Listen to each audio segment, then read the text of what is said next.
की इस पूरी क्लास में हम बात करने वाले हिंदी विषय के पेपर के सॉल्यूशन की तरफ। वार्षिक परीक्षा 2024 आपको मैंने स्क्रीन पर दिख रहा होगा। वार्षिक परीक्षा 2024 के लिए बहुत ही इंपॉर्टेंट पेपर है और इससे ज़्यादा नहीं तो 80% पेपर में आने की संभावना होती है। हम परसेंट में बात कर रहे हैं, नंबर में, क्योंकि मैक्सिमम नंबर 75 होंगे। नंबर में और परसेंट में बहुत फर्क होता है। परसेंटेज कैसे निकालते हैं, अपनी परसेंटेज कैसे याद करते हैं, इसके ऊपर हम बेसिक क्लास डाल चुके हैं। आज की सिर्फ क्लास में बात होगी कि हम हिंदी को पेपर कैसे करना है और पूरी तरीके से आपसे बनना चाहिए। टोटल क्वेश्चन होंगे इसमें 23 पेजों की संख्या मिलेगी, 4 और टाइम रहेगा 3 घंटे का। जिस सब चीजें आपको मालूम होती है, निर्देश भी जितने दिए गए हैं वे सब चीजें मालूम होती हैं आपको, क्योंकि आपने पीछे की सभी क्लासें हमारी देखनी होंगी। अगर नहीं देखनी है तो आपको देख लेना है इसके बाद, ठीक है ना।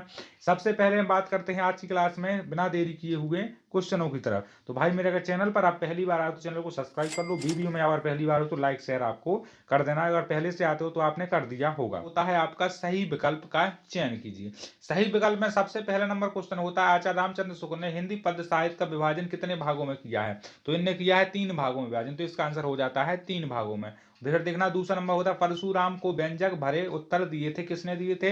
राम ने दिए थे, ठीक है ना। फिर देखना रमणीयता प्रतिपादक शब्द काव्य की भाषा किसने दी थी? तो आचार्य विश्वनाथ जी। चौथा होता है, संस्कृत पाठ में न्यूटन को कहा गया, संस्कृत पाठ में न्यूटन को संस्कृत मानव बोला गया है। इसी के साथ 5वां नंबर होता है आपका विकल्प, क्रिया विशेषण में विशेषता बताई जाती है। तो क्रिया विशेषण में क्रिया की विशेषता बतलाई जाती है। भोलानाथ और उसके साथी अब अपने घरौदे में किवाड़ बनाते थे। किवाड़े काय के बनाते थे? वो बनाते थे दिया सलाई की पेटियों के किवाड़े बनाते थे। इस प्रकार से आपके 6 नंबर के विकल्प हुए कंप्लीट। अगर आपको विकल्प समझ में आ चुके हैं और फेक पेपरों से बचना है तो आपको इस पेपर को पूरा देखना है। इसके बाद पेपर में आपको देख लेना कि रियल पेपर क्या है। और पहला नंबर रिक्त स्थान देखते हैं, क्वेश्चन नंबर होता है रिक्त स्थानों की पूर्ति कर लिखिए, ठीक है ना। पहला होता है डॉट डॉट कवि फागुन की मादकता को प्रकट कर रही है। तो डॉट डॉट कौन सी कविता ऐसी है जो फागुन की मादकता को प्रभावित कर रही है या प्रकट कर रही है? तो पहली इसमें 3 ऑप्शन यह होता है, इसका उत्साह फसल और फिर होता है अट नहीं रही। तो इसका आंसर होता है अट नहीं रही होता है। जहां एक शब्द का समान अर्थ में एक से अधिक बार प्रयोग होता है वहां पर कौन कौन सा अलंकार होता है? वहां होता है पुनरुक्ति प्रकाश अलंकार। तो इसका आंसर होगा पुनरुक्ति प्रकाश अलंकार। जिन छंदों की रचना मात्राओं की गणना के आधार पर होती है उन्हें बोलते हैं मात्रिक छंद, ठीक है ना। शहनाई बजाने के लिए डॉट डॉट का प्रयोग किया जाता है, रीड का प्रयोग किया जाता है, ठीक है। यशोगान डॉट डॉट संधि का उदाहरण होता है। तो ये विसर्ग संधि का उदाहरण होता है। आपको ये नहीं बोलना कि इतना जल्दी जल्दी क्यों हो रहा है, क्योंकि पूरा पेपर सॉल्व करना है मेरे भाई, ठीक है ना। कभी लॉन्ग स्टॉप में फिल्म की शूटिंग हुई थी, तो गाइड की फिल्म की शूटिंग हुई थी। इस प्रकार आपके 12 नंबर होते हैं क्लियर। फिर देखते हैं सत्य सत्य वाले पोर्शन पे। आगा सत्य सत्य वाले पोर्शन पे होता है पहला नंबर, बादशाह और श्रृंगार रस में श्रेष्ठ कवि होते हैं सूरदास। बिल्कुल सत्य बात है। जहां किसी वस्तु या विषय का वर्णन बड़ा चलाकर होता है वहां पर अनियुक्ति अलंकार नहीं होता है, ठीक है ना, वहां पर नहीं होता है। मन्नू भंडारी ने भाइयों के साथ गिल्ली डंडा खेल रही थी, बिल्कुल खेल रही थी, सत्य बात है। रेखा चित्र और शब्द चित्र भी कहते हैं? नहीं, बिल्कुल नहीं कहते हैं, इसको गलत है, यानी चौथा नंबर गलत होता है। राम बाजार जा रहा है, ये आज्ञावाचक होता है, बिल्कुल नहीं होता है। ये भाई मेरे साधारण, ठीक है ना। हिरोशिमा भारत में है, हिरोशिमा भारत में है। सबसे पहली बात तो होती है हिरोशिमा का। हिरोशिमा एक कविता है जो मेरे भाई आज्ञा जी ने लिखी है एरोप्लेन में, यानी हवाई जहाज में। तो इसका आंसर जी गलत होता है, ठीक है। इसके बाद देखो सही जोड़ी। पहला होता है सही जोड़ियों का मिलान कीजिए, ठीक है। कबीर, आधुनिक कबीर है कबीरदास जी, ठीक है ना। दूसरा होता है चौपाई। तो चौपाई में देखते हैं, चौपाई होती है पर हमेशा सममात्रक, यानी पहली दूसरी टिक लग गई, ठीक। जैसे टिक लगा जाते हैं वैसे आपको देखते जाना है। और बालम खीरा क्या होता है? बालम खीरा कहां पर होता है इसको छोड़ देते हैं। चलिए देखो, समाज के प्रकार जो पता है उसको टिक लगाओ। समाज के प्रकार सबसे आगे रहने वाला कहलाता है अग्रणी, ठीक है ना। ऊंच नीच में बाई किया है। ऊंच नीच में बाई किया का मतलब होता है जो उपजी सो भाई हमारी, ठीक है ना। इसका मतलब होता है बालम खीरा का अंतर होता है लखनऊ, ठीक है ना। बालम खीरा लखनऊ की राजधानी कुछ भी हो सकता है भाई मेरे, ठीक है ना। यहाँ आपके सही जोड़ियां तक कंप्लीट होता है। इसके बाद देखो 5वां नंबर, एक वाक्य में आंसर है। सूर्यकांत त्रिपाठी निराला का उत्सव गीत किससे संबोधित होता है? तो ये संबोधित किससे होता है? द्वारा रचित कविता में एक ही आह्वान गीत है और इसमें कवि ने बादलों का आह्वान किया। किसको? बादलों को संबोधित करते हुए बोला है, बादलों को संबोधित करते हुए। इसका आंसर होता है बादलों को संबोधित करते हुए ने इसमें डाटा को लिखा है। किसको संबोधित करते? बादलों को संबोधित करते हुए लिखा है। रस किसे कहते हैं? तो रस की परिभाषा साधारण सी होती है। रस का शाब्दिक अर्थ होता है आनंद। जहां आनंद की अनुभूति होती है वहीं पर रस की स्थापना हो जाती है, ठीक है ना। वाक्य में जो आनंद आता है वह ही वाक्य का रस कहलाता है। वाक्य में आना वाला आनंद अर्थात रस लौकिक या ना होकर अलौकिक होता है, इसलिए इसे ही रस की आत्मा बोला जाता है। ठीक है ना, तो ये हुई आपकी रस की परिभाषा। संस्कृत निबंध हमें किससे टकराने की प्रेरणा करता है? संस्कृत निबंध हमें संस्कृति और रीति रिवाजों से टकराने की क्षमता देती है। रस की कविता में कौन सा शब्द गुण होता है? तो इसका आंसर होता है ओज। ओज शब्द गुण होता है। रहस्यमय तारों की भरी रात लेख का मधुर कंकारियों के मन में क्या जगा रही थी? तो ये जगा रही थी सम्मोहन। सम्मोहन जगा रही थी। ठीक है ना, सम्मोहन जगा रही थी। लेखक आज्ञा ने हिरोशिमा कविता कहाँ बैठकर लिखी है? तो इसका आंसर होता है हवाई जहाज में। हवाई जहाज में। ठीक है ना, इस प्रकार से आपके हुए सब यानी 30 नंबर के क्वेश्चन हुए पूरे कंप्लीट। इसके बाद के सभी क्वेश्चन हम करा देते हैं सॉल्यूशन, अभी देखते चलो आप। टाइम नहीं लगेगा, ज्यादा टाइम लगेगा, 2 से 4 मिनट और लगेगा, तो आपको रुका रहना। ठीक है ना, काव्य की कोई तो विशेषता बताइए, आपको मालूम होगी। ठीक है ना, ये सब वीडियो बन चुके हैं भाई मेरे क्वेश्चनों के, तो आपको इनको अटेम्प्ट कर लेना। हम बताते जा रहे हैं। रीतिकालीन कविता की कोई तो विशेषता बताना या फिर प्रवृत्ति बता देना। नई कविता की कोई तो विशेषता है प्रवृत्ति बता देना है। फिर बात करते हैं 7वें नंबर पे आता है 2 नंबर का तुलसीदास और जयशंकर प्रकाश की काव्यगत विशेषताएं निम्नलिखित बिंदुओं के आधार पर कीजिए। भाई मेरे एक बार विश्वास के साथ आप जाइएगा, वीडियो में डिस्क्रिप्शन बॉक्स में आपको मैंने आ गया होगा थंबनेल बन गया उसका।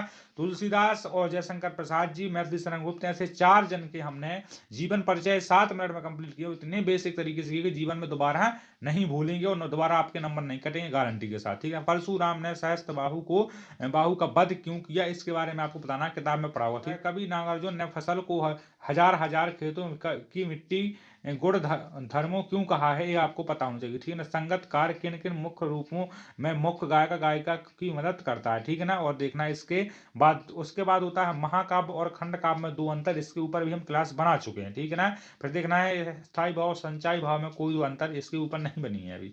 ठीक है ना, दोहा छंद में लक्षण और उदाहरण सहित आपको बताना, दोहा छंद के लक्षण और उदाहरण के सहित बताना है, क्योंकि 2 नंबर का क्वेश्चन होता है मानविक अलंकार की परिभाषा दीजिए, या फिर नहीं बनता तो ये आपके पास उदाहरण एक ऑप्शन होता है। ठीक है ना, आना एक उन सूत्र के अनुसार गद्य की प्रवृत्तियां प्रमुख विधियों के बारे में बता देना। नाटक और एकांकी में अंतर बता चुके हैं, क्लास की चैनल की प्रोफाइल पर डली है जी क्लास है सब, तो आपको देख। नंबर क्वेश्चन पर राम वृक्ष बैनीपुरी तथा यति रचनाएं और 2 भाषा शैली, इन दोनों कवि के बीच में अभी हमने कोई भी वार्तालाप नहीं किया है, तो हम इसके बारे में भी चर्चा करेंगे। और इसके बाद देखना है आपको 14वां नंबर क्वेश्चन होता है कैप्टन बार बार मूर्ति पर चश्मा क्यों लगा देते थे? अब ये आपको मालूम होना चाहिए, क्योंकि आपने पढ़ी है पूरी क्लास भर।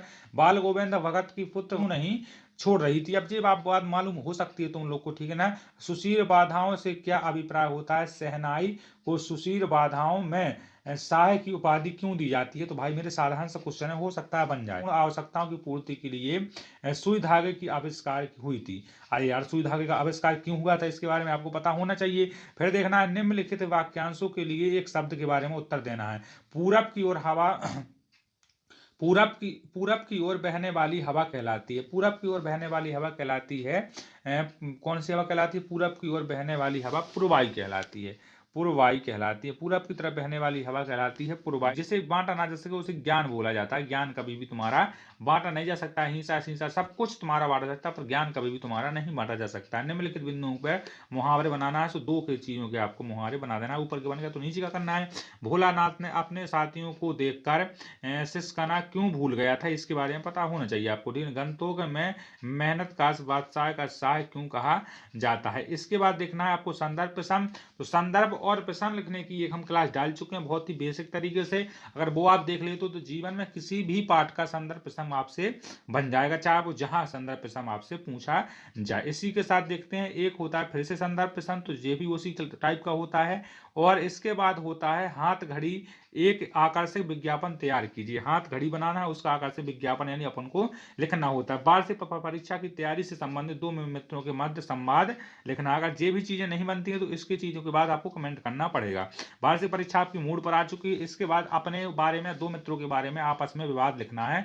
आपस में संवाद कैसे होते हैं, वार्षिक परीक्षा में क्या करना है, कैसे पढ़ना है, क्या नहीं करना है, इन चीजों के बारे में आपको लिखना है। ठीक है ना, फिर होता है आपठित गद्यांश एक आएगा जी, इसके बारे में भी हम क्लास बना चुके हैं। ठीक है ना, पूर्व चलने से बटो हुई इसके बारे में। ठीक है ना, फिर आपको नहीं बनता है तो दोबारा एक मिलता है आपठित गद्यांश, ये भी आपके दोनों बन जाएंगे। ये फ्री के नंबर होते हैं, फालतू के नंबर होते हैं, ये सबको मिलते हैं फ्री के नंबर। ठीक है ना, फिर एप्लीकेशन निमंत्रण और लेटर यानी पत्र। एप्लीकेशन निबंध और पत्र आवेदन पत्रों के बारे में, सबके बारे में बेसिक क्लास बना चुके हैं, जहां हमने बाकायदा लिख कर बताया है कि कहाँ कैसा लिखना है और किस चीज के कितने नंबर मिलते हैं। मान लो आपने ऊपर लिखा है सेवा में, तो कहाँ कितना नंबर मिलता है। फिर आपने विद्यालय का नाम, अपने प्रचार महोदय का नाम, जिला का नाम लिखा तो क्या मिलता है। बीच के थ्योरी में कितने नंबर मिलते हैं, जो आंख में आप लिखते हो आज्ञाकारी में कितने नंबर मिलते हैं, दिनांक धन्यवाद में कितने नंबर मिलते हैं, बीच की पूरी थ्योरी में कितने नंबर मिलते हैं, इसी प्रकार से लेटर में कहाँ कितने नंबर मिलते हैं, इसकी पूरी क्लास हम डाल चुके हैं। इसके बाद देखना है आपको 23वें नंबर क्वेश्चन। तो 23वें नंबर क्वेश्चन में देखना है निबंध विद्यार्थी जीवन में अनुशासन का महत्व, मोबाइल के लाभ और हानियां।